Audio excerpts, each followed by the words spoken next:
Do not adjust your radio dial. You are tuned in to the Mark Order Podcast.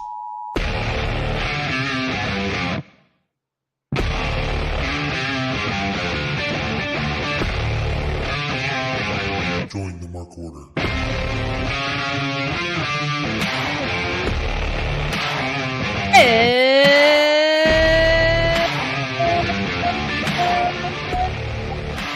It's Wednesday night. You know what that means. Thank you so much for being with us for the Mark Order 175th episode. My goodness, the little show that could, us Mark Order folk. I am the only remaining original host, but in great news, Ryan's not here tonight, so that's fantastic stuff. But you got me, you've got Asian Joe. Looking good, Asian Joe. Did you get a haircut? Did you get a mall cut? Ooh, my dad made that joke a lot. Uh-huh. You got a haircut maybe a week ago? I don't know. Looks good. You're looking good over there. Look good, feel good, you know? Thank you. I'll take it. As do you. The veins look good. The eyelashes are impeccable. I might look good, but like, are you influenced is the real question. Am I influenced, you say? Yeah. I'm an influencer. Oh, no. I never thought I would miss Ryan, but I'm can scared that there's room for the drops. I don't like that there's room in this broadcast for that. That's not great for me, but thank you so much for watching. Jeff saying maybe the first or second time that you're catching us all live. Thank you for supporting. We appreciate support during or after, but we love it when people can chat along and catch us live. Taylor Cannon, always so supportive of everything we do. Big G in the chat. Pieces in the chat. Thanks so much for hanging out and talking some AEW Dynamite with us. If you guys could leave a thumbs up on this video, that would be like the coolest thing in the whole wide world because it definitely helps people find us in the algorithm. Hi, Scott George. Thank you for always being so wonderful and supportive. Scott George in the chat and the Shining Wizards podcast Monday. We're going to tell you all about the Shining Wizards Network in a little bit, but I got to sit in. Normally I swing by the first Monday of every month for a segment called Kate's Corner, but I just sat in on third mic because they were down a few people. So it was very fun. It was very, very fun, but that show's fine. The Mark Order is where it's at, though. So you're tuned in to the right place. In addition to leaving a thumbs up on this video, if you are listening in audio form, 5-star reviews. I know FTR would get a 7-star one, but like say we're not in the Tokyo Dome. Let's give us a 5-star review. It would be so nice if you listen in audio form. It really does go a long way in helping us out. But Joe, how you doing? I'm doing well, all things considered. It's there's no strong winds or thunderstorms or hurricane winds coming through, so we're good. My goodness, yeah, this episode of AEW Dynamite definitely got affected by the weather. It stormed here, but it was so needed. Like, it has just been a wall of humidity for the last week. This is the first time it rained and like actually the weather system changed. Like, it dropped to the low 70s and it was so needed. I was so happy because it's been like 95 and a wall of humidity for so much of this weekend. And speaking of this weekend, I was at Excite Wrestling. I was at Speedy Fest. I'll tell you all about Speedy Fest in a minute, but I got to meet Dijak in person, which was awesome. We've communicated virtually a bunch. I always stop into those MXM streams and he's on them a lot. And it was so cool. First of all, just like so tall. I was going to say, is he as tall as you thought he would be in person or taller? Yeah, so I saw him one time on the street. He was going to WrestleCon and I was leaving WrestleCon WrestleMania weekend. And I just said ratio. And we had like a moment. And then I was like, holy crap, that dude is like, you know, he's tall on screen, but when he's around guys that are still 6'3", 6'4", or whatever, it's not as towering of a difference. Him being at independent shows is going to be really fun because he's going to have like a huge size advantage. But what was awesome was a lot of times if they bring in a talent like Dijak to Excite, they offer them the option to teach a seminar because you're just maximizing bang for your buck, as a lot of independents do. And watching that dude with these young students, so just it was so gross out, Joe. Like, if it wasn't 99.9% humidity, it was 100% humidity, and it was raining. And then that would peel away, but instead of getting that like cool breeze, the sun came back out. There was one point where I was at commentary, we're under a tent, and I was dying. I have no idea how they wrestled in that, but you could actually see steam rising off the canvas because it was like rain and then just immediate heat. And to make matters worse, Excite has a black canvas. So Dijak was like, I think my skin is charred after wrestling on that, but they were such troopers. But watching him teach, I was like, one, NXT is just stupid for letting him go from not only a performer aspect, but like that guy is going to be the most amazing coach someday. Like, even just overhearing a couple things that he was saying, but like watching the passion with which he was talking to these kids. And I've gotten to see seminars from a couple different people before, but he was just like so in his element, which was so cool to see. Just like a brilliant wrestling mind. But it was a really, really fun 3 days. It was an exhausting 3 days. I had 3 days of commentary and then 2 post shows. So very thankful for my friend Elise for putting me up. Very thankful for getting through it, because it was nasty conditions, but it's a good crew at Excite there. So that was a bunch of fun. And it's crazy because it's just like it's the festival I went to as a kid. Like, I did sand art at that festival 25 years ago. Like, I remember it so vividly as a kid going, and then the show before that being at like my local roller rink is so wild to me. Like, just a giant nostalgia trip. But what a blast that was. How was your weekend? How are things with you other than the haircut? I think we shared a lot of similar weather because it was over 100 degrees and humid here. And then now today was in the upper 70s, and tomorrow going to be in the mid 70s again. So nice. Yeah, we went through last week we had the show. The storm with the strong winds. It also sounds like a competitor for CMLL. Yeah. Tag team partners with El Nino, Yeah. But otherwise, yeah, I think you're good. Moving along. Looking forward to seeing you and Ryan later this month. I know. We finally figured out the rest of our Capital Collision plans. We're staying at the fanciest Marriott in the land. So please, no pictures. Please, no autographs. Like, I'm trying to have fun with my friends. I know you guys are influenced, but like, oh no. I'm going to get trolled by my own voice this entire show. It's actually not your voice, so don't worry about that. Oh, it's not? No, but is it AI or something? No, random video TikTok person voice I clipped. Oh, I thought it was me being a douchebag last week or the week before.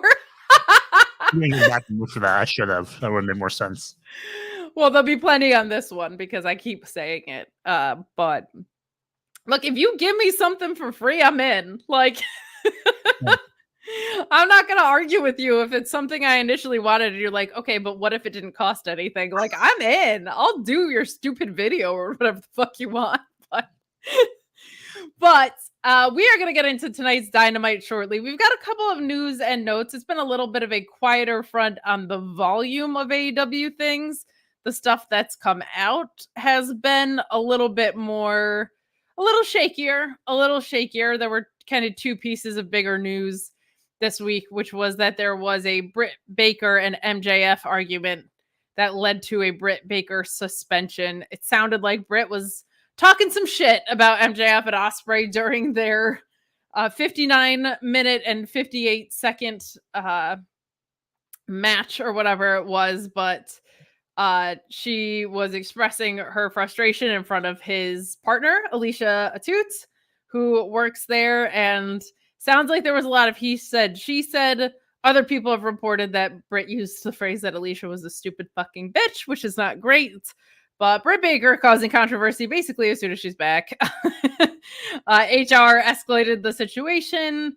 It sounds like they had a lot of different people's perspectives, and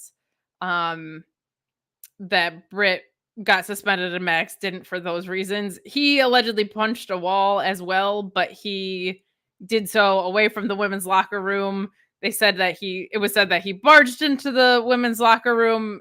It was reported, at least by Fightful Select, a couple other people, that he knocked and was granted access. Like a lot of the backstage argument stuff often gets overblown. So sounds like there's some backstage tension. MJF and Britt Baker also were friends, and they reportedly having had a fallout. So never good. If you talk shit, there's going to be consequences sometimes, and there you go. So Britt suspended for realsies. It is what it is. That's not the first that I've heard or anyone's heard about Britt being kind of a pill backstage for sure. I think it's going to be tough because the women's division is a lot different than it was. So if there are attitude issues, I don't think that AEW has the same pressure to have a high threshold for any drama or bullshit. I would say that about the men's division too. Like, unless you're Will Ospreay at this point, or maybe Swerve or Bryan Danielson, who don't seem to have these issues. Max, I haven't heard of any backstage issues other than this from a rumor perspective, or this in like a real way. No, like no disputes that had to do with him as a person that I've heard. People just having like minor creative gripes or whatever. Sure, wrestling things. But this division doesn't need her the same way. And it's going to be interesting to see how this all gets navigated, because Mercedes legitimately is a bigger star than her. They've made stars since she's left. There's Willow, there's Chris, there's Deanna, there's Thunder Rosa back. Like there's so many incredible women. Toni Storm and Mariah May, obviously. Like, so I think it's going to be a trickier time if she thinks she's going to have the same leash that she was on, because they don't have the same reliance on her that she used to. Obviously still a huge star. Obviously one of their highest draws of the women's division. Obviously a day one talent and has a ton of upside to her. But these attitudes, man, not going to be tolerated in the same ways, I don't think. But any thoughts on this? As the great Buddha once said, it's all about the he said, she said bullshit. So, well, first of all, we should probably say hello to our friend. Hi, Jesse Ozak. Oh, it's so nice when there's no bad tension around it, when stupid Ryan's not here to ruin everything.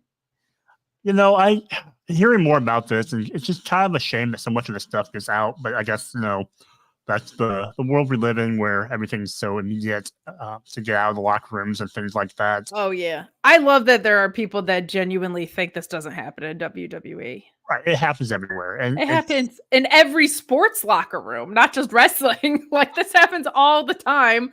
WWE just has it more on lock, I think. But, like, the people that are like the immaturity of AEW, I'm like, it's the immaturity of all wrestlers, actually. They're all egomaniacs with bad tans, but as you were saying. And like you said, and that leads perfectly into the issue of the arguments and the egos and, you know, people wanting certain spots at certain times. And you're going to have that in this profession.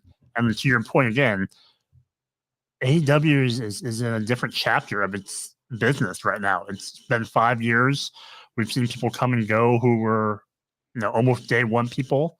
Yeah. We've seen them cut ties, obviously, with, you know, when Punk came in and they, you know, did business without him. So you're right. Like, some of those people who were here from day one don't have the same leverage to I guess, strings like they used to. Yeah, I would think so. Joe, I don't know if you froze there or if I did, but I get what you were saying. Yeah. And it's so dumb because I think it all blows over. So it's just like kind of lame that we have to hear about it, I guess, almost. So it's I don't like when it hangs over things like some sort of dark cloud over what's been like a really good chapter for AEW. Like, I feel like the product is on a pretty strong tear right now. So hopefully the ramifications don't linger, but Britt was pictured on TV today, so I can't imagine it's all that big of a deal, despite what the internet will say. But a couple other things, one that you can give your thoughts on if you would like to, but isn't a huge deal. But AEW and Warner Brothers have exited the exclusivity window. I don't think that's as big of a deal as it might be made out to be. They've been very deep in talks for almost 2 years at this point, if not deeper. The belief, I think, all around is that it's going to get done. Tony Khan met in Paris with their many of their executives. Feels like it's just a matter of hammering out the details, but that is good. Like, if anything, that just means more leverage for Warner Brothers. But since they lost the basketball deal, I'm guessing Tony Khan might have some more momentum. But there's a lot that people don't take into account of how many dates, which networks, what happens when the playoffs come up, what are we doing on Max? Like, this is taking so long, from what I've heard, not because there's any sort of tension, just because these deals take a long time to hammer out. So, any thoughts on that? I'm thinking we hear sooner rather than later. That might be a big all-in announcement, actually. So, any thoughts on that? Yeah, I think that's kind of what we've all kind of, I think, forecasted, was that maybe this would be announced right before, at, or right after All In to ride that momentum. And yeah, just because the exclusive, negotiation time frame has passed, like you said, they've been in talk for a long time. I can't imagine anyone coming in who could offer, I guess, as many avenues as Time Warner could right now, without having to totally, kick back the process and take longer than where they're at now in negotiations. The only thing that I could think of is that, WWE is leaving Fox entirely. They're going to be USA Network and Netflix. I would imagine if Fox wanted to stay in the wrestling game, they would have just continued to pay for WWE. They already had so much of that worked out. I think they just don't want wrestling, which is fine. But they're kind of the only viable ones that I could see maybe getting into it. But sounds like it's just a matter of time. But yeah, that exclusivity window, everyone was like, oh my God. And it's like, when you're this deep into talks, probably not as big of a deal. But what does feel like a big deal and kind of is the most bummer of an AEW departure to me, sounds like Ray Fenix and Penta are leaving and WWE bound. I love Ethan Page. I was bummed when he left, but he wasn't really being used. I love Cody, and him leaving was obviously a huge shock. But for some reason, maybe because it just feels like the most wasted potential, and this tag division has been so desperate to get back on track, like them leaving feels like a piece of AEW is kind of on its way out. They had so many classic matches there. Firm believer in like having options and going to workplaces. I just also get nervous because I see how WWE treats tag wrestling and I see how WWE treats luchadors, and neither of those are great. So I just hope that they get used appropriately. We are seeing increases in quality at WWE kind of in all aspects. They were just in a fucking hell of a debt of creative juice. Like, they've had to overcome so much of what Vince was doing. I feel like from this past WrestleMania to now has been a big leap forward. I've always been like, you get one Mania to Mania cycle, and that's where I judge you at fully, because Triple H got interrupted by Vince and then took over again. There was so much jockeying.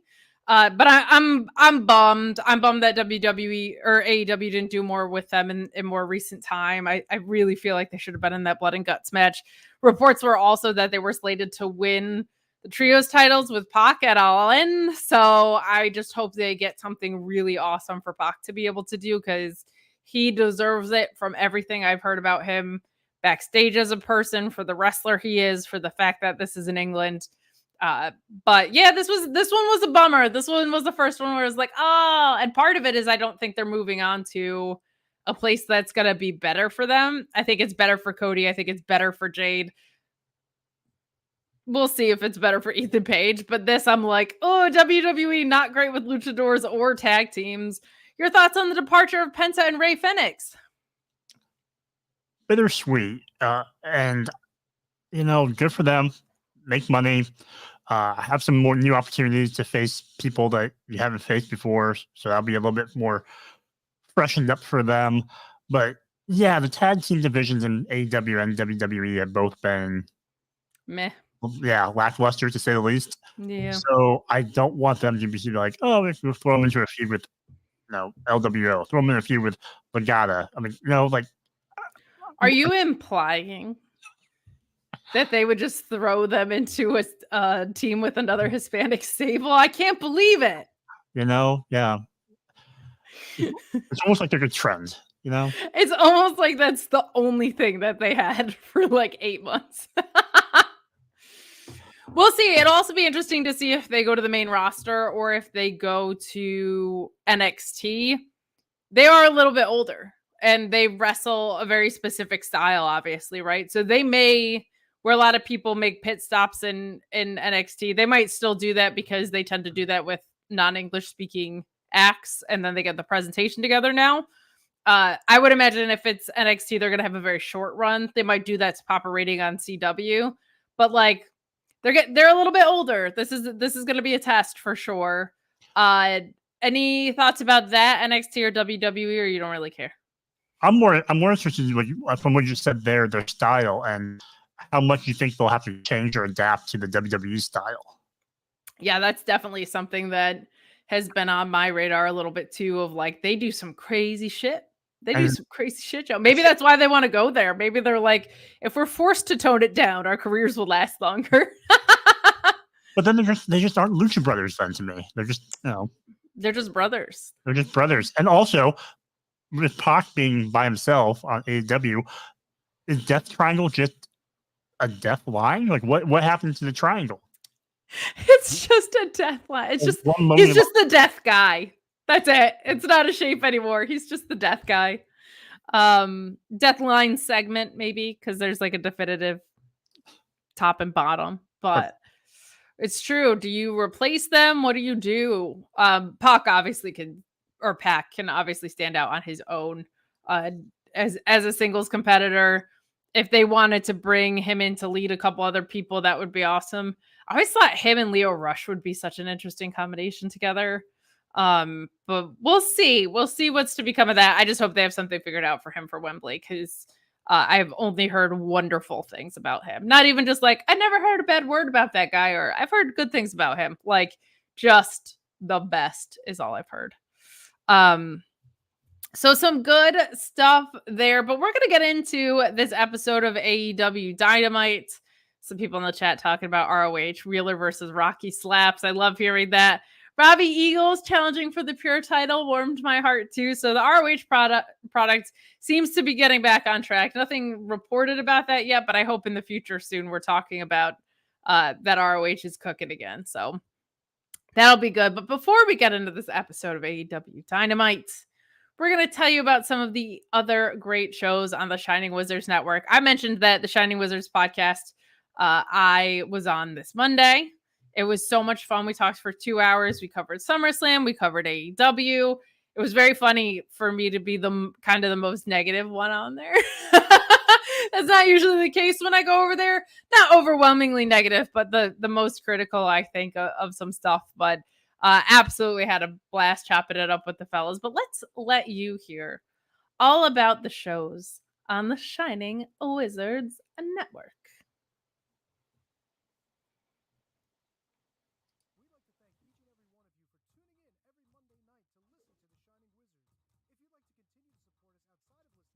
A few ways for you to do that. If you shop at Amazon, go over to amazon.shiningwizards.com, do your shopping as usual, and when you make your purchase, a little bit of that purchase price will go back to support the show. If you like to wear t-shirts, merch.shiningwizards.com will take you to our Pro Wrestling Tees store, where we've got over a dozen great designs from over 11 years of professional wrestling podcasting. You can become a Patreon supporter at patreon.com/wizardspodcast, where each and every week we call out your name as one of our show producers, and the more you support us, the more things that you're entitled to receive, and believe me, they are fantastic. If you can't support us monetarily, if you don't shop at Amazon, that's absolutely fine. Continue to listen to us wherever you listen to us on the World Wide Web, and make sure you like, rate, review, subscribe, do all that good stuff. Doesn't cost you anything, helps us out, and we can continue to bring you the love fest that is The Shining Wizards. What's up, folks? It's your boy, the Impact Player, Mr. Philly Ray, inviting all of you to check out the Turnbuckle Throwbacks Wrestling Podcast. Join us as we cover all things current in the world of pro wrestling, as well as paying homage to the old school, the Squared Circle. So listen in and find out why we are the recognized symbol of excellence in sports entertainment broadcasting. Find us on all social media platforms and anywhere you get your podcast from. And as always, we are the proudest members of the Shining Wizards Network and Rant Entertainment Media. Are you tired of being lied to every day by the mainstream media? Do you want to know what's really going on in the world? Do you want to make up your own mind about things and not be told what to think or say? Then listen to Inconclusive Breakdown, a weekly anti-PC look at the world of entertainment and current events, brought to you without censorship or filters. You can find us everywhere you listen to podcasts, BitChute, and on ShiningWizardsNetwork.com. And also, we're a proud member of the Shining Wizards Network. Got 30 minutes to kill? Come check out 30 Screams or Less, where we review a horror movie in 30 minutes or less. We cover new movies and old ones too. We'll give our honest thoughts on the movie, good or shit, as well as a rating of each one that we watch. New episodes weekly, available on the Shining Wizards Network and wherever you listen to your favorite podcasts. I'm Steve. And I'm Corey. Come check us out at 30 Screams or Less.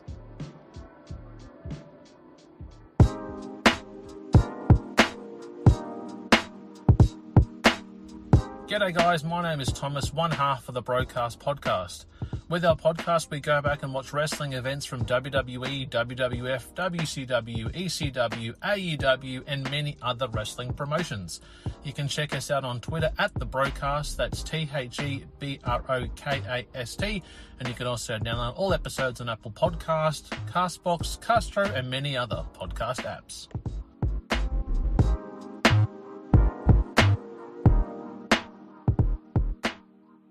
You like your music heavy? Then check out Radioactive Metal on the Shining Wizards Network. For over 16 years now, Radioactive Metal has been one of the longest running podcasts. Over the years, we've interviewed some legendary metal acts, had some awesome discussions, and cranked a hell of a lot of tunes. So join your cool Uncle Snowy and his co-host Aaron for the audio mosh pit that is Radioactive Metal here on the Shining Wizards Network. Well, the action is underway!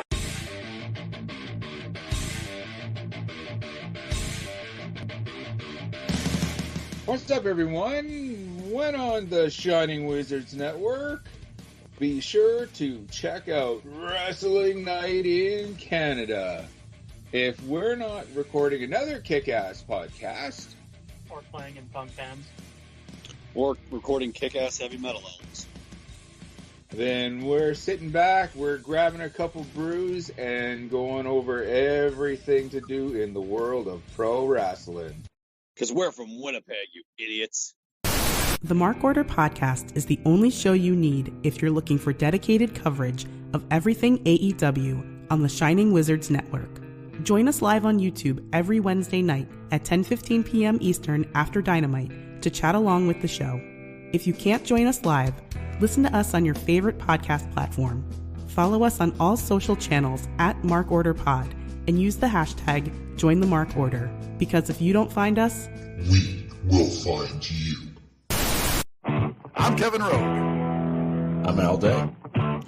And we're a couple of down-under-pounders that co-host Rogue Day Dots, an action figure collecting podcast where we talk about, well, just about anything that tickles our fancy at any given moment. We're grumpy old men, and sometimes people get on our nerves. And when you get on our nerves, guess what?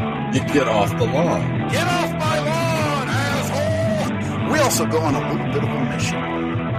We go back and we're grading every wrestling figure line that's out there. I'm talking LJNs. I'm talking Jacks. I'm talking Hasbros. Who doesn't like a little Hulkaplex?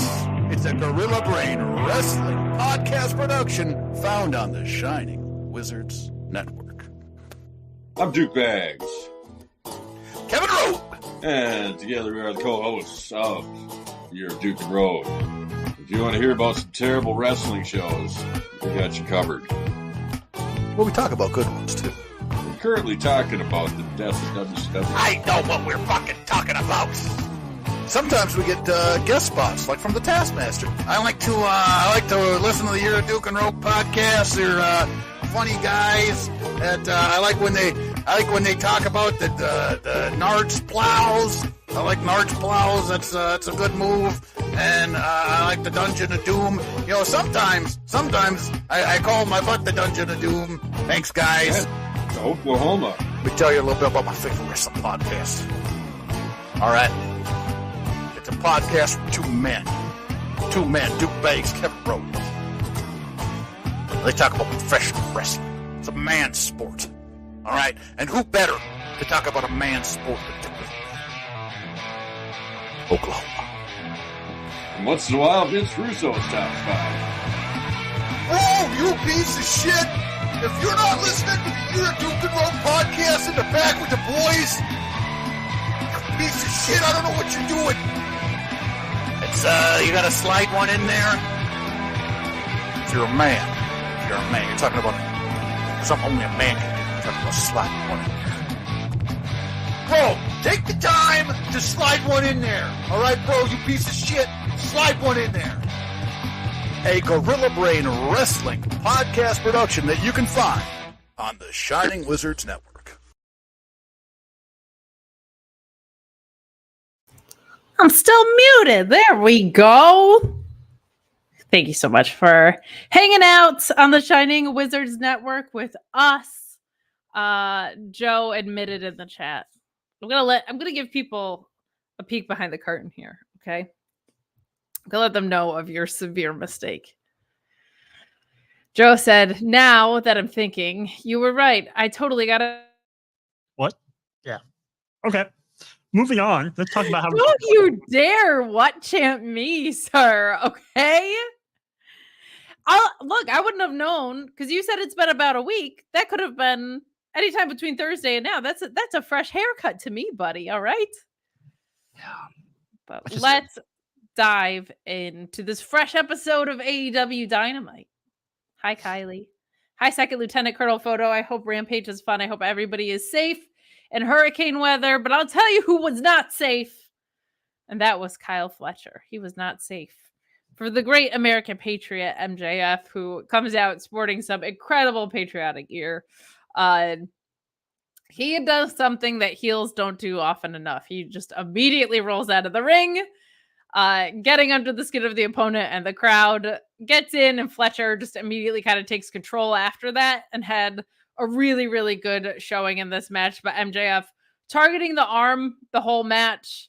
And then at the end here, we get Kyle Fletcher using the good arm that he has left to unload on MJF after MJF calls him a wannabe Will Ospreay. Ouch. Don Callis gives him the screwdriver behind the ref's back, but Fletcher refuses to use it. An opening for MJF, and he hits a low blow, a kangaroo kick, and a brainbuster for the win. Now, I love him using the brainbuster. It looks great. We've said it before. Great here. Kyle Fletcher selling his ass off. That shoulder breaker from MJF in this ruled, and him selling that pile driver at 2999999 was fantastic.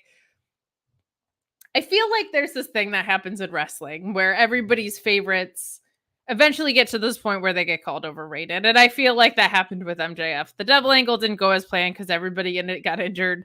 And he came back. This patriotic angle is not for everyone, but you have to look at the context of what they're doing, right? And if the goal of the heel is to make their opponent look good, even when the heel's going to go over, and to get a bunch of crowd reactions to heel heat and advance the story, I feel like MJF is real damn good at that. And he was really, really good at it tonight, especially in an episode that was kind of weird because of the travel arrangements. He had tweeted that he drove 10 and a half hours yesterday because of his flight getting screwed up. This is really good because we all know how good Kyle Fletcher is. For MJF to also know that and have to target the arm the whole match. And the way with Will Ospreay that he was like, easy dub. To me, it felt like the 29999 kick out of that pile driver was also his easy dub. Like, I think he's great. This stuff was not for me originally. Once I saw what they were doing with it, I'm now so much more on board than I was.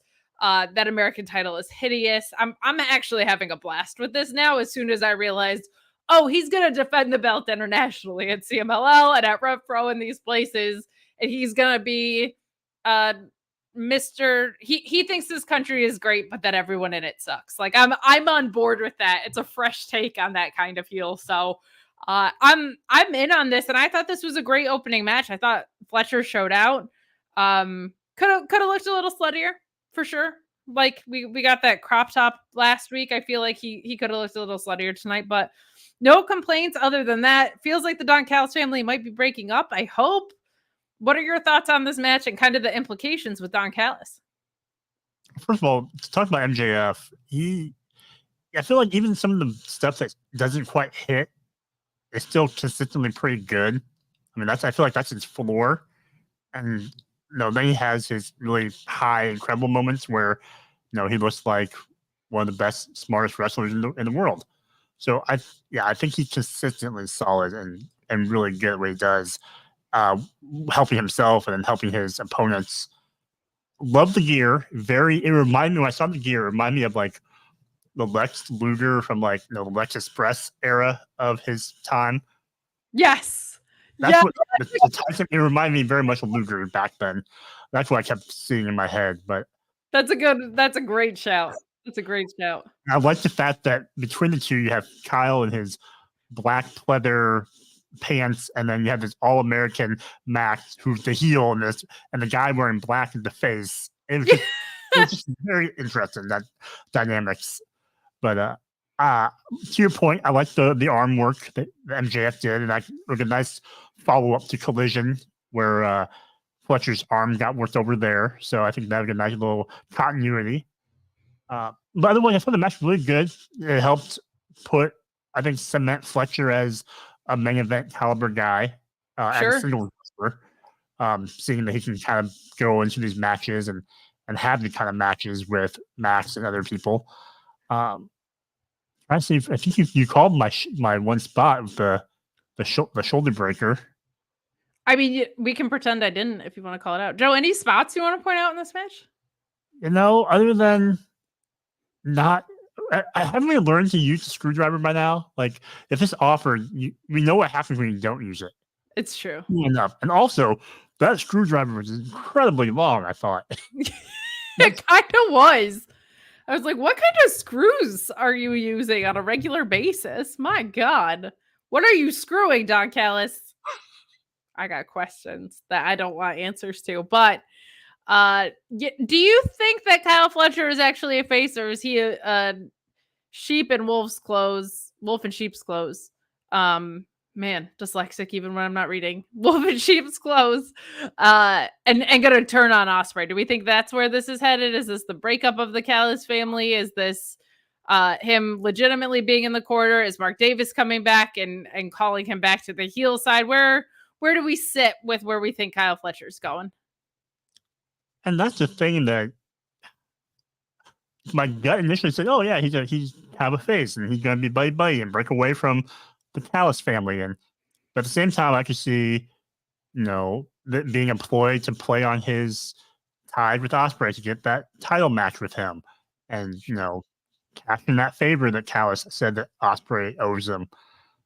So I don't know what they're going to do with it. So I guess that's a good thing. They have so many options.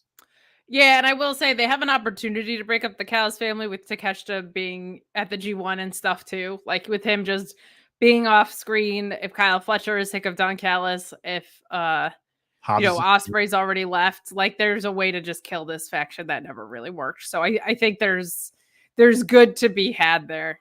There's good to be had there for sure. But some good stuff to kick off the show, and then we head butt into this match with Mariah May and Viva Van. Viva Van, we've seen a lot of. She's worked New Japan Strong quite a bit. She's been on ROH. She's had some AEW appearances as well, but Mariah May cracking her with a huge headbutt to open this match.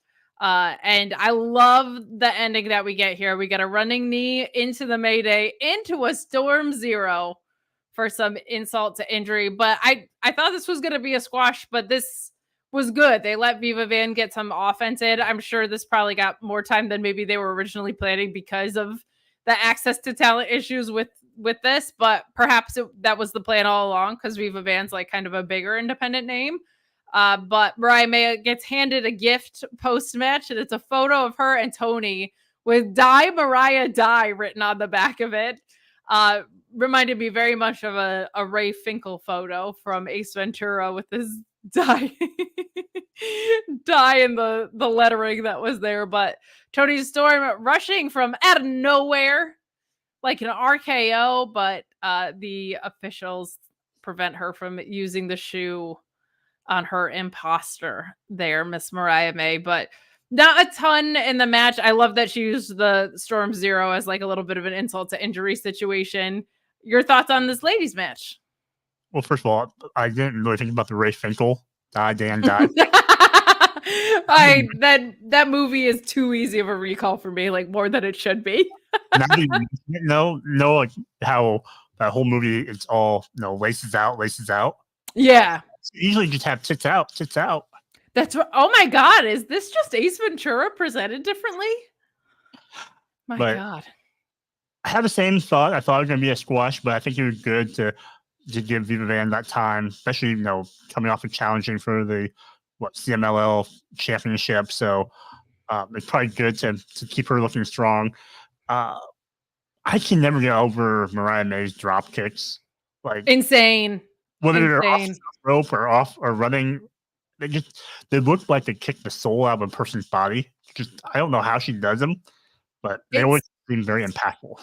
They do seem really impactful. I'm glad that you called that spot because you have license to do that on the show. So tonight we're just going to be calling spots all night. But I've said this before, but it still catches me off guard.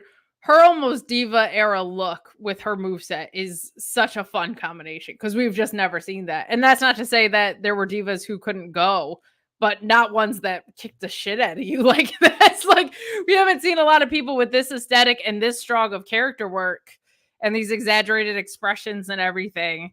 Plus this Joshi experience under her belt, right? It's really, really, really fun. It's really unique to her.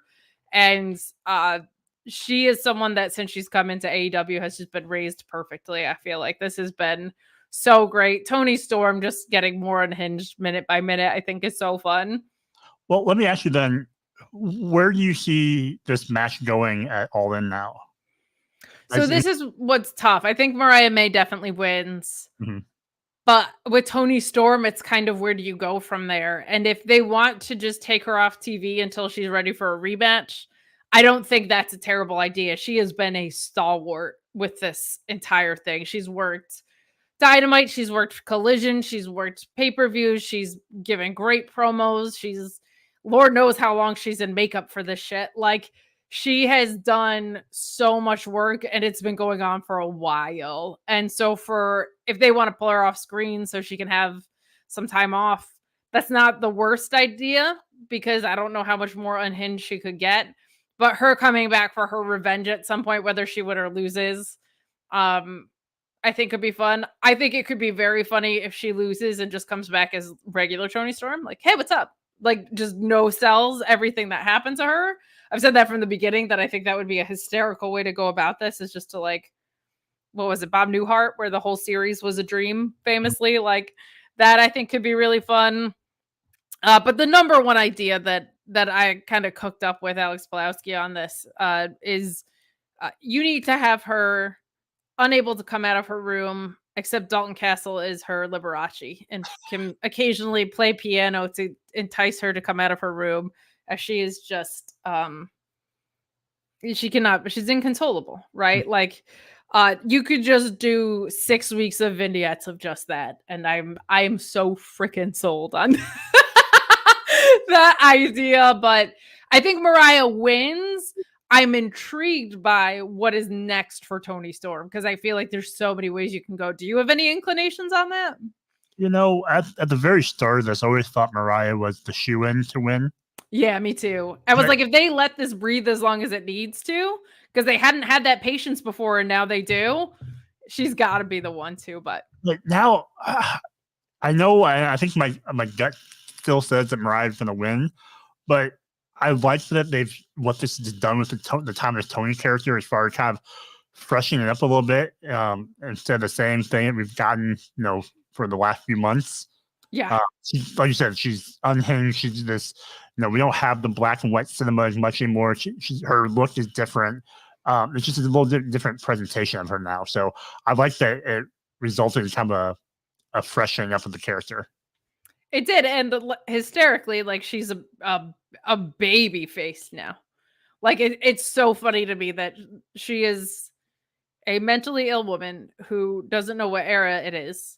But because she had this painful split in her friendship, which is something that is a natural human thing, we're all like on her side of this. It's so fun. I am sports entertained, as the kids say. So some good stuff there. I'm also intrigued to see this. Pieces saying that Mina is coming back for a while, so it'll be interesting to see what they do with her. I think it could be really fun to have her be a Toni Storm challenge, like a friendly challenge. That maybe moves Mariah further heel even. Like she's turning on everybody that she's loved to get to this point. I think that could be a fun way to go too. There's more people in the chat now than there were at the beginning of the show, which always makes me feel good. So if you missed our reminder to leave a thumbs up, we would greatly appreciate it. If you're listening in audio form, a 5-star review would also make us feel really good. And I swear to God, if you leave a 4-star review, I'll find out where you live. Just letting you know. But we're moving along this episode of Dynamite because Ryan's not here. So between that and my overall influence of moving things along, I think we're in good shape right now. So except my contact is being crazy. I'm sorry. I'm sorry. I forgot. I'm an influencer. I was kind of waiting for that. Now I'm disappointed when it doesn't happen. So every time you say the word. It's so true. Oh my God. I hope my lashes don't get damaged as I'm fixing my contact over here. Hey, guess you should have got free LASIK or something. I should. That would be really nice if I could get free LASIK. Though there's now like studies that are coming out of how it might not be the greatest thing in the world, which is actually like my greatest fear. Yeah, like I'm like, I'll just put these things in. It takes 10 seconds every day. It's fine. I'm doing fine after 3 years. I'm okay. You got LASIK? I have something similar, yeah. Okay. Yeah. All right. Well, see, now I've got a test case of someone I know. Did you get an influencer rate? I had an employee rate. Did that count? Okay. I think you influence them with the great work you do. So I think you're an influencer. I did do an article. I did an interview and a story. So it's out there. You're an influencer. You got a discount for content that you were paid to produce, right? I think, yeah. Influencer. I'm an influencer. Yes, you are. Welcome aboard. And you didn't even have to be like a fitness douchebag to do it. And I didn't have to be someone who pretends anybody gives a fuck about their skincare routine. It's beautiful. It's beautiful. Guys, chat along with us. We are having fun. We're moving along because Ryan's not here. So this episode just going so much faster because we're not interrupted by weird backgrounds or songs or him telling us everything was so fun. But I'll tell you what was not fun. Hi guys. Keith and Shibata was good, but it just makes Jericho go away, man. I don't need him on commentary. I don't need him on screen. I don't need this angle to continue. And I remain fervent in the belief that it's ironic that Hook is actually still stuck in this vortex, but We get Keith versus Shibata here. Keith attacking Shibata super early on as the ref is distracted. And he keeps the upper hand. I like that the heel did something sneaky and it paid off in this. And Brian Keith kind of going with the bounty hunter thing. Like, he just feels like, it feels like he's like, of course it worked. Why wouldn't it work? You know what I mean? Like, it's not like this is just the way he goes about business in the coolest way possible. But kind of dominates Shibata until he gets his little babyface comeback here. He takes Keith lays in a lot of strikes and then just one really big forearm for Shibata, and he returns it, which was really nice. And he makes him tap out with an arm bar. And I loved that this really felt kind of like the bounty hunter versus the wrestler, right? Like, that was the story going into this. That was kind of the only story going into this outside of like all the bullshit that we've had going on with this. But it felt like Shibata's world beat Brian Keith's world this time. Sometimes the guy just has a better night. Perfectly fine there. And then the learning tree attacks Shibata. What a surprise. Until Hook's music hits. He makes the save and out. Takes out Big Bill and Jericho, who are retreating. And Hook came out also with a hat on. And it just cracked me up that I was like, if he wants to turn heel, literally all he has to do is cut his hair. People were upset Kyle O'Reilly did. They would be apoplectic if Hook cut his hair. If he shaved his head, lose their minds. Jack Perry never did. Jack Perry never did, but I think it's the type of heel that he is, because he's like a douchebag that kind of warrants it, I feel like. But real hair, you know what I mean? Real glass, real hair. We love that. But I just want Hook to be able to move the fuck on to something else. I'm assuming he's getting his title back in all of this. But man, it's zero funds. This trash is not for me. If he gets his title back, can we just retire the title? Legit. Because I mean, no one else should really win it, and if they do, it always comes back to Hook anyway. So yeah, I want him to be able to move on to like real titles, you know? Win it back, give it back to your dad, retire it, and go after something else. I think they would have done it right now if there was plans to do this. But if Taz could get back in the ring just for 3 moves, like that would be just one suplex, Taz. We know you have it in you. Like, I think it would be so fun. But I think if they were going to do it, they would have done it by now. I think so. Well, this was very fun.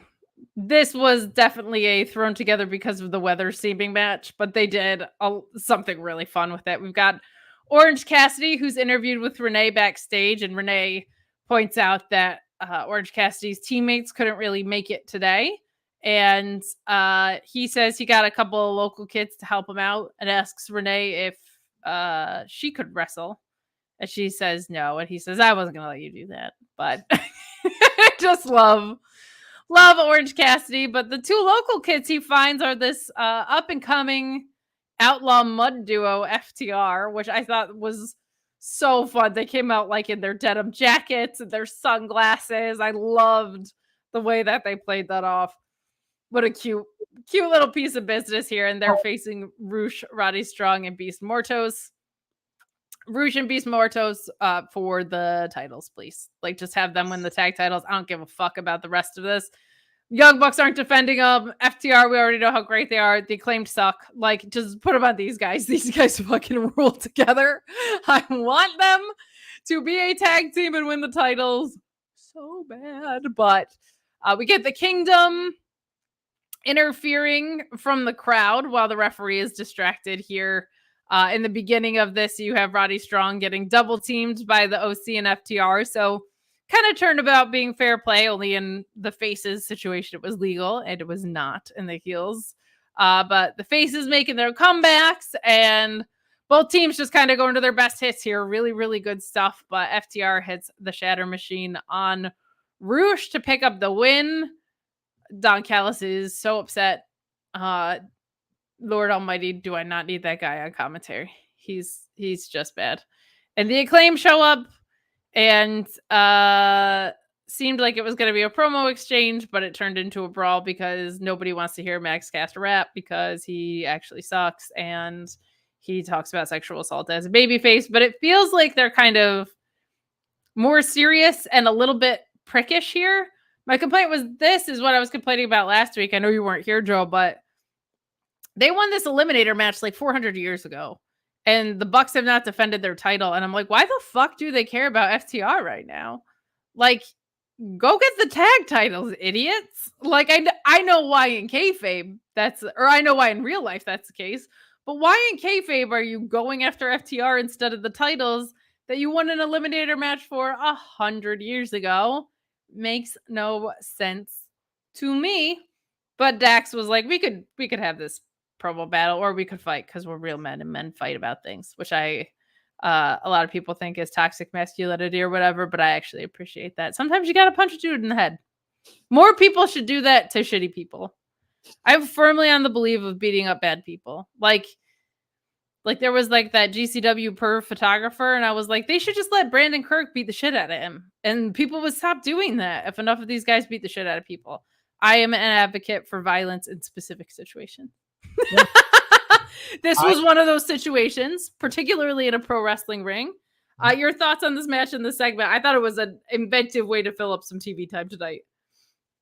I'm down with a good assault as long as it doesn't cause death or some kind of permanent damage. Yeah. No, so fight overall, good six-man tag. I think you had a fun mix, like you said, of FTR and Orange Cassidy, which I workshopped the name for them if they want to become a trio. What's that? FC Orange. Oh my god, gold. The Orange. Yeah. Gold. But I had my first tweet on Threads because I joined Threads because I'm locked out of Twitter again. For saying that stabbing yourself in the eye is better than watching a Logan Paul match. No big deal. Truth hurts. Yeah, I guess they didn't like that because Elon's probably into crypto scammers too. But I said on Threads, a Bryan Danielson tag team with Orange Cassidy, and you could call it Dragon Fruit. Ooh. Fun one. FT Orange is great though. That rules. But well, yeah, I'm interested in what there's a weird mixture of teams with Roddy and Mortos and Roosh. Like, I don't know what they're doing with the combination, but we keep having them, and they keep going against the conglomeration. So I don't know what's going on there. Especially when Roddy's other guys were there, I can only assume that like they're probably defending on ROH is what I thought, and this is just a logistic thing. Like that could be. I mean, maybe last week they tried for the first time in a very long time, so that was refreshing. And in their defense, they've been kind of the only ones that have really been around. Like they defended a few times, so that's just my guess. Is maybe they didn't want them wrestling twice, especially when they're already short-staffed today. I did like Dax's hot tag offense, where he just punched the living crap out of people. He's doing suplexes. Like, yeah, the amount of like cardiovascular conditioning he had to do all those with against 1-on-3. I thought that was really fun. And overall, I'm kind of surprised that Roosh took the pin. Yeah, I thought they were really trying to build him up, but I kind of justified in my head that maybe it was okay because he no-sold the beach break and the orange punch initially. And the beach break on the outside too. Was that to Roosh as well? That looked nasty. The beach break on the outside. I was like, whew, that looks so much nastier on the outside than in the ring. But yeah, he did kind of no-sell those. That's fair. But yeah, other than that, I'm it seems to really be pushing Mortos a lot too lately. I'm hoping he's like someone the new ROH is built around, because he's had some real showcases there. But it's funny, we've seen them. It seems like they're making more of an effort with ROH, which is really good. But it also seems like Mortos caught fire in a way that they might want him highlighted on the main roster. And MXM, who seems like a tentpole ROH talent in the tag division, has also been getting really well received on Collision and Rampage and stuff. So I'm wondering if they're kind of rethinking how they want to go about stuff with these new talent that they're white hot maybe a little sooner than anticipated, but we will see. We will see. But we get Adam Page giving a brief interview promising to get his revenge on that damn Swerve, which of course. And then we get this JR sit down with Swerve. And I was a couple things. This is what JR does best, is these. That being said, he is just in really rough shape health-wise. And I'm certainly not in any position to tell anybody when to retire or a doctor or anything like that. These are where he is best at this point in his career. And it was still just like, man, it's rough to watch him. It's rough to watch him in these. It's heartbreaking. Like it really is just like, and we haven't seen him on TV in a long time, so I feel like he's been under treatment and stuff. Yeah. Like when you don't see someone for a long time and they look or sound totally different than what you remember, it's really jarring at first. Yeah, especially when it's an aging thing. Like that's tough. But Swerve, it's fun because I feel like Swerve is leaning heelish, but he still won't really go certain places. Like he's not crossing the line with Danielson because he's focused on retaining his championship, but he's confident. And instead of saying like, I'm going to break into your house and steal Birdie, he's like, I don't give a fuck about Birdie. And I was like, me too, Swerve. I don't give a fuck about Birdie either. I don't give a shit about her birthday. Let us keep your dad wrestling forever. I don't care that he's made out of graham crackers.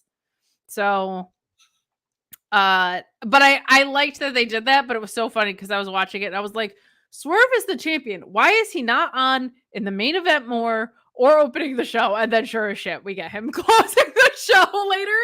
But I get very frustrated, and also I'm very aware that he's the first Black World Champion, and I don't want him to have the legacy of first Black World Champion and then he doesn't get treated like a champion. He needs to be on in those segments. So, but I thought this was good, and then what we get later is better. But it was very funny because visceral reaction while I was watching this. Why the fuck isn't Swerve on in the main event? I know the schedule's weird, but if this was a pre-tape, why would and then he showed up later. So your thoughts on this? It was a little heartbreaking to see JR in this condition, but I thought they did a good job with this segment. Yeah, that kind of took me out of the segment more than anything. So yeah, it's tough. I don't remember anything too remarkable that came out of the interview that we haven't heard already, and then what we kind of hear later on after the main event. So I think it's only fair that if Swerve got a sit-down interview, Bryan Danielson should have one, and it should be with Nigel McGuinness. I think that's the only fair thing to do. That'd be great. I have one before all that. Like, right? Like, I mean, that makes sense, right? Or when they're at over there in London. It should be an entire episode of Rampage. Just Bryan Danielson getting interviewed by Nigel McGuinness. That's what I think. What's the first question? First of all, how dare you? And then something about clams for sure. Mm-hmm. And then the third thing is about how he was ranked higher than Bryan Danielson in 2009 by PWI. That's what I learned. When I've mentioned it several times on here how special his magic show was and how much it meant to me. But like, it was extremely heartfelt, which was the part that caught you off guard. But him like trolling Bryan Danielson and like weaving it in, but mostly shoehorning it in. Like there was no need for Bryan Danielson to be brought up in the show at all, but him just going out of his way to do so. That line he had on Collision about eating brie was something that just came directly from his show. And I'm very glad AEW approved it.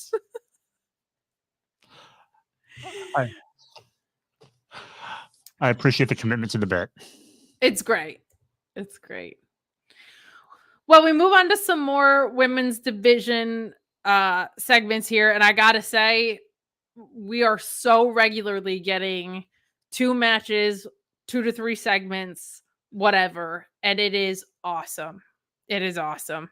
I was so excited when I saw 2 matches, and one was in the first hour and one was in the second hour. We're getting into, it's not automatic yet, but like Collision has had 2 women's matches pretty frequently. Rampage always has, because there would usually be like a women's match and then a squash or whatever for somebody that they were building. But it's really cool to see match earlier in the show, squash match, and then an entire segment following that squash match. But Camille just showcasing her power in this handicap match against two local talents. There's been a lot of Carolina local talented featured in this taping. Follow Cassidy Haynes from Body Slam on Twitter. They're like all his friends, which is really fun for him. But if you're curious about any of the developmental talent, who they are, what they did, I know White Mike, who's a really popular talent down there, and Rob Killjoy, they were on security, which was pretty cool tonight. But if you're curious about any of the enhancement talent, kind of just in general, he has a really strong grasp on the independent scene, especially down his way. But this was a glorified squash. And it feels like Camille was like, hey, I had a 500 whatever day reign in NWA. She wasn't the best when that reign started. She grew and improved a lot. But it feels like she walked into AEW and was like, I know my strengths. And here they are. And this is what should be done. Because I'll tell you this. I don't know. This might be a scoop, but it might already be out there. I do know that she had ideas and that NXT was interested in her, but she thought these ideas would work better in AEW. And AEW was receptive to it. But she went in with specific ideas in mind. I don't know if they were specifically these. I don't think they predicted Mercedes being in there, but she might have thought, I want to be a heavy, or I want to be someone that a stable can be built with as a piece of it or whatever. So kudos to her, because she, I think, knows her strength. Her look is amazing. And I just think this is a fantastic duo, and hopefully probably more to come with this. But Mercedes just talking a bunch of shit after, talking about how her friends, the EVPs, suspended Britt Baker so they don't have to deal with her until All In. And then Britt Baker appears on the big screen. Doesn't say a ton, except that you can have her suspended. You could say whatever you want, but this is her home. Her voice sounded sore, like not in an emotional way, like she was losing her voice for real in this. Kind of typical babyface stuff, but a good job merging. It's public. You want to drag it onto screen. It's not that big of a deal to me. I think this one was fine. But just continuing down the mountain with this, and I'm loving this combination of Mercedes and Camille. I think it's a good move and a step in the right direction for this iteration of Mercedes as a heel. Any thoughts on the match and the post-match that we got out of this? No, I think the match was good to make Camille look dominant and strong, especially having her do the 2-on-1. I think that's really good instead of her just squashing one person.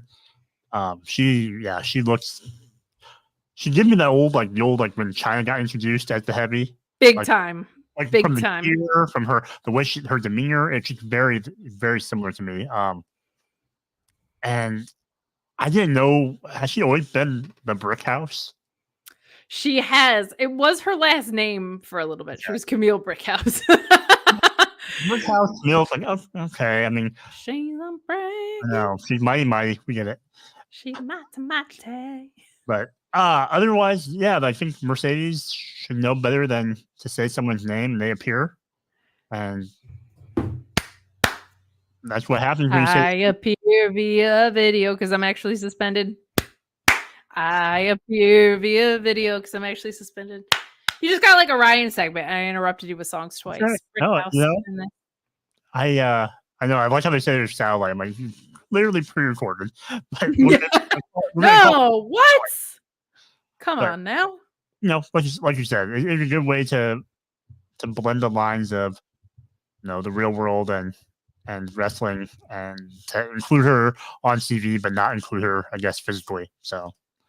Yeah, it also tells you the suspension ain't that serious, right? That's what it really tells me. If it was that bad, she wouldn't be appearing at all. So sounds more a slap on the wrist-ish, but she also got away with one because probably wasn't making it to Dynamite anyway with all the travel issues people had. But we are coming down the home stretch to our main event here. If there's anything anybody else wants to chat about, we're going to tell you about our t-shirts in a minute too. So stay tuned for some hot t-shirt talk on the way. Because that was better than this match with Jeff Jarrett and Bryan Danielson. Hold on. I have another thing on my soundboard for you. AEFF JARRET.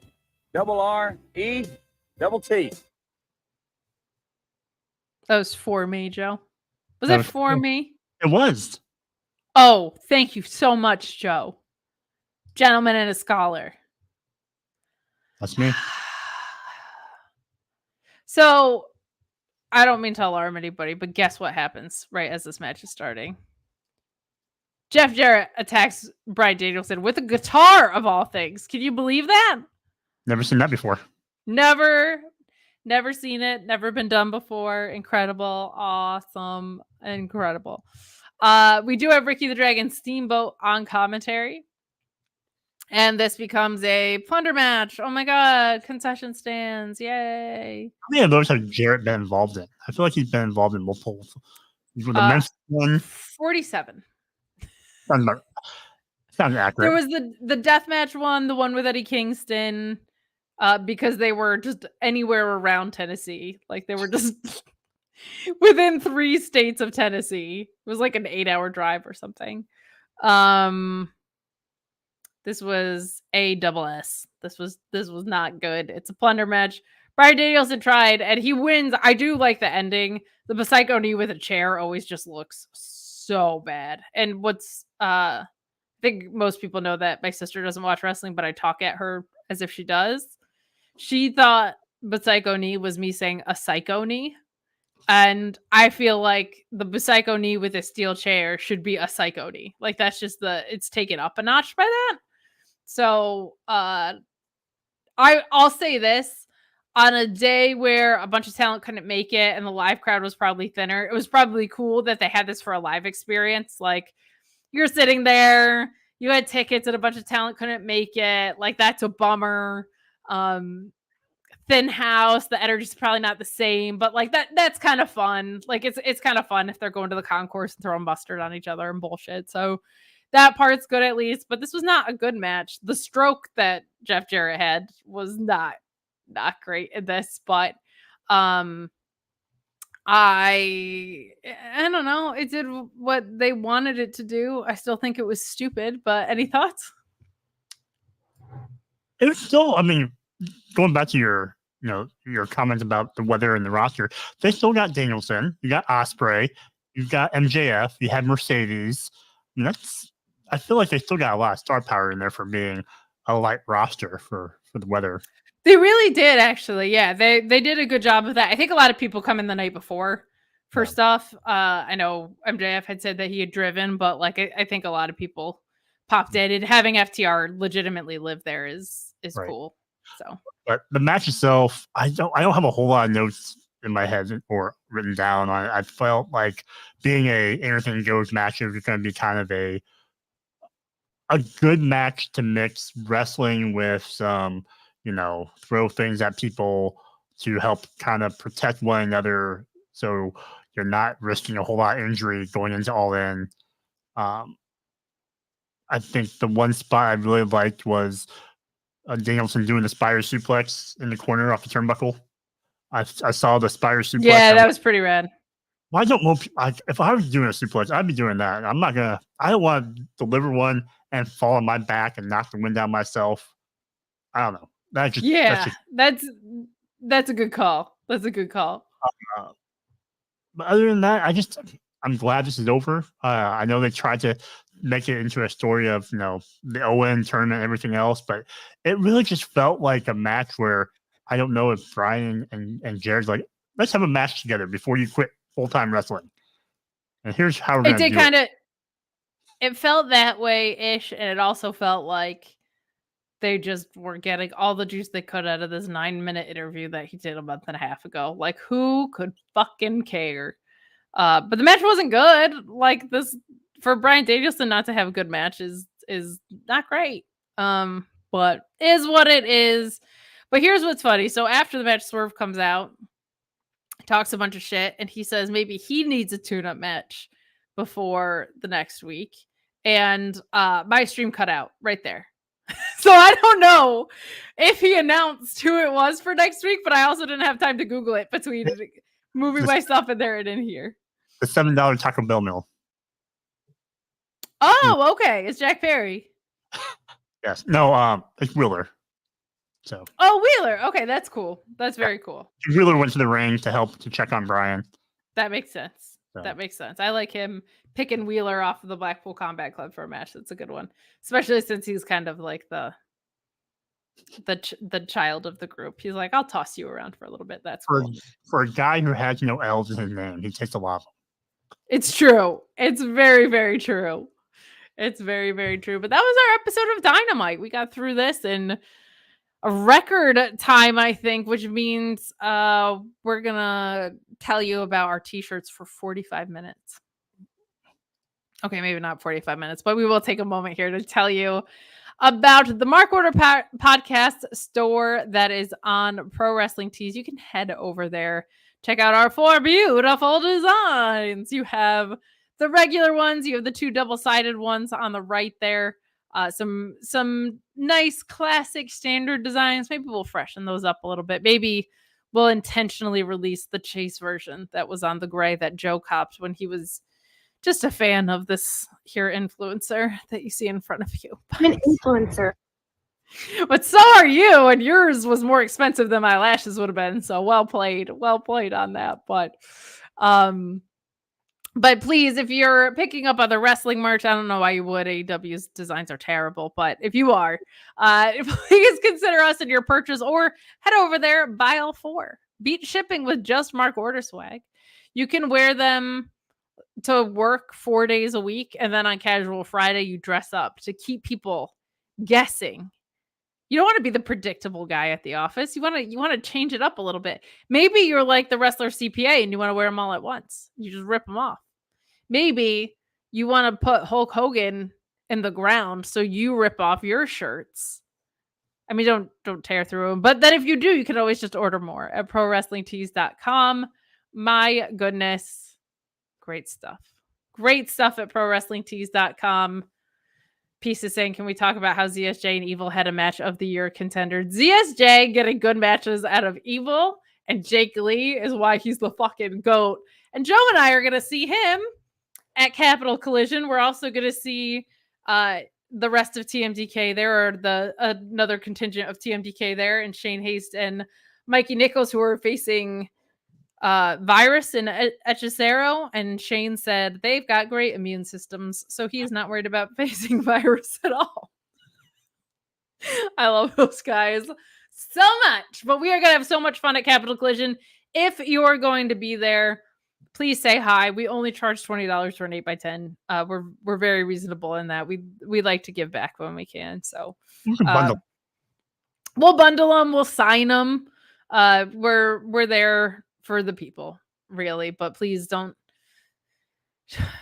I'm driving, but like Joe's gonna be at the airport, and you're embarrassing yourselves when you go up to him and you're trying to get him to sign merch because you're gonna sell it on eBay. Like, it's embarrassing for all of you people, but that's just what happens when you're influencers like me and Joe. So influencer.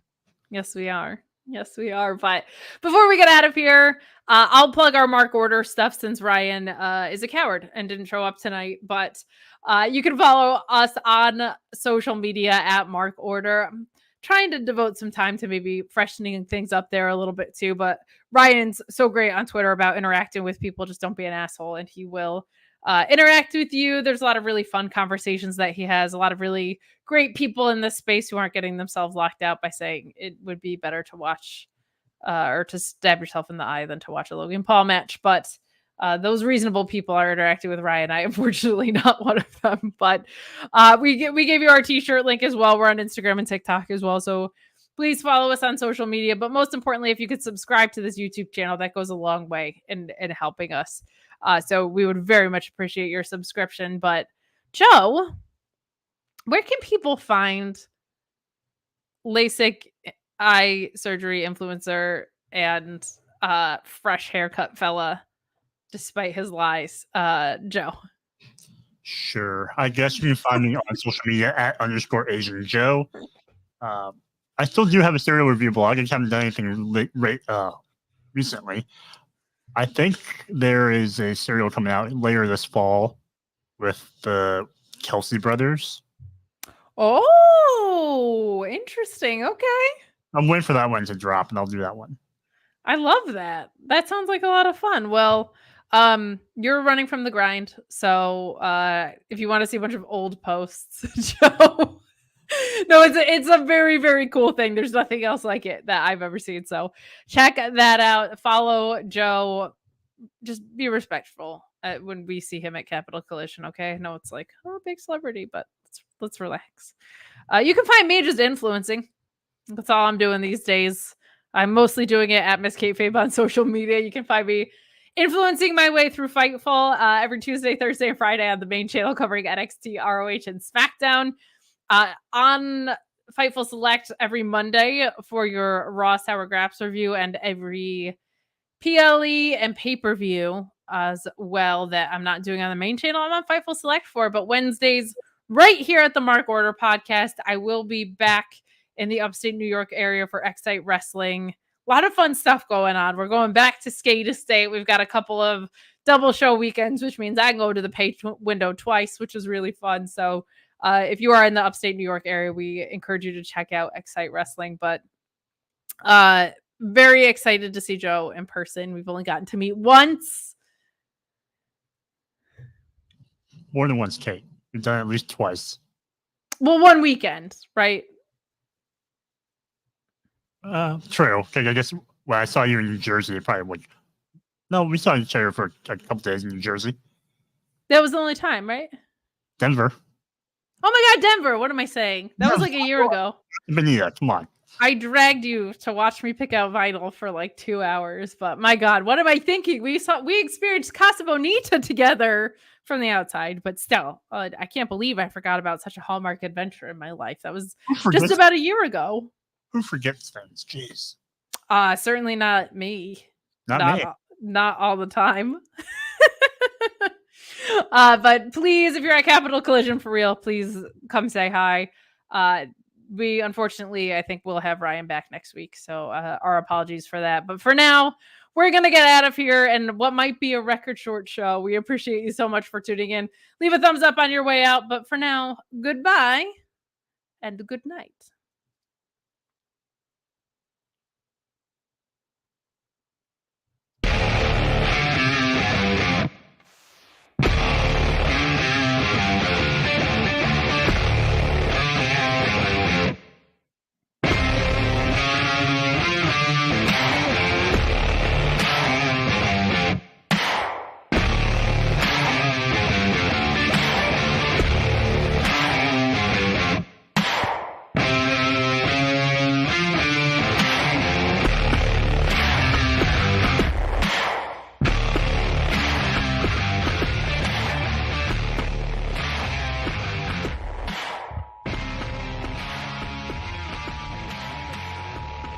This concludes the Mark Order podcast. We now return you to your regularly scheduled programming. Join the Mark Order.